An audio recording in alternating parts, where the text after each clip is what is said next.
Panibagong araw, panibagong vlog. Welcome na naman ulit sa ating channel. At naikabit na pala yung ating pintuan or gate dito sa ating likod bahay. Kaya samahan nyo kami sa mga kaganapan ngayon dito sa amin. At kahit maulan or mahangin dito sa amin ay nagawa talaga kami ng maraming ice water dahil pangbenta natin yan sa sa Pasko dahil nga maraming maghahanap ng ice. Yung ginagawa na lang namin ng ice is yung maliliit na ba yung ice water ba. Binibenta naman namin yan ay 10 piso. Tapos sila pa po doon ay nagsimula na nga silang mag-imbak ng lumpia wrapper para din bukas, dispiras na kasi ng Pasko, marami na yan at kabilihan na bukas. Kaya ayan, nagawa na si Papa doon, no?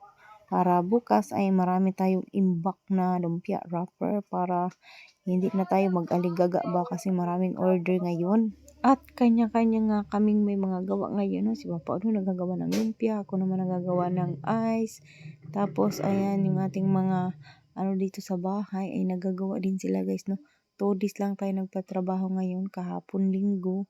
Tapos ngayon Lunes. Tapos ayan si Ate Drumby nagagawa siya ng pancake dahil nga si Alter ay request na magpagawa siya ng pancake. So ayan na, tinitingnan ko na yung nila yun. Ikakabit na nila yung ating pintuan or gate dito sa likod bahay para safety na talaga yung ating mga dito sa likod bahay ba yung mga gamit. So ayan, at marami nga nagpapakayod ngayon guys, no, dahil nga is bukas ay bispiras na ng Pasko. Mabenta yung ating nyug dahil is marami nagagawa ng mga kakanin, kaso lang is napakamahal naman ang nyug ngayon, no, dahil yung kupras ba ay mahal din, kaya yung nyug ay nagkakaubusan na, kaya unti lang yung aming pinadeliver na nyug, no, dahil is ngayon yung sa nyug natin, yung unti lang ba yung nakukuha na nyug ngayon dahil nga wala daw mga bunga, kaya buti na lang din ay meron tayong nabibenta.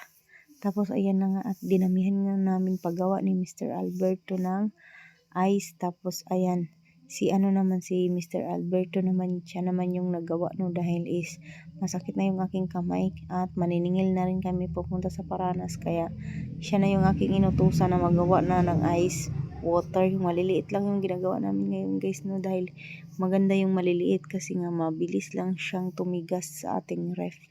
Ayan, yan na lang yung natira na ice namin kagabi dahil is maraming bumili kagabi dahil nga mayroong nag-Christmas party sa school. Kaya ngayon pa lang talaga guys, no, nagawa na kami ng ice para nga pag kinabukasan ay mabilis lang yan siya tumigas.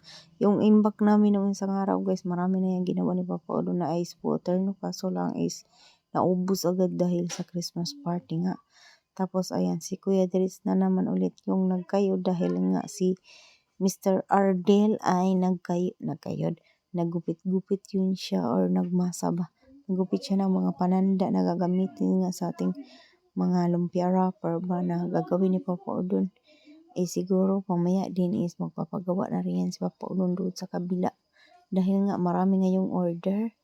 Ayan si Mr. Alberto, binibidyohan ko dahil nga aalis na kami at maaga kami ngayong maningil papunta ng Paranas para matanong natin yung ating mga Soki Loves doon sa Paranas kung magkano ba talaga yung orderin nila. Tapos ayan na yung mga halaman ni Papa Udon, kinuha niya na at nilipat niya na dito sa taas, no. Tapos ayan na yung ating pintuan or gate dyan guys, kinakabit na nila, kaso lang bigla ngang nag-burn out nung hapon. Tapos hanggang ngayong gabi ay hindi pa rin nag-iilaw. Kaya ayan, tinalian na lang nila, no.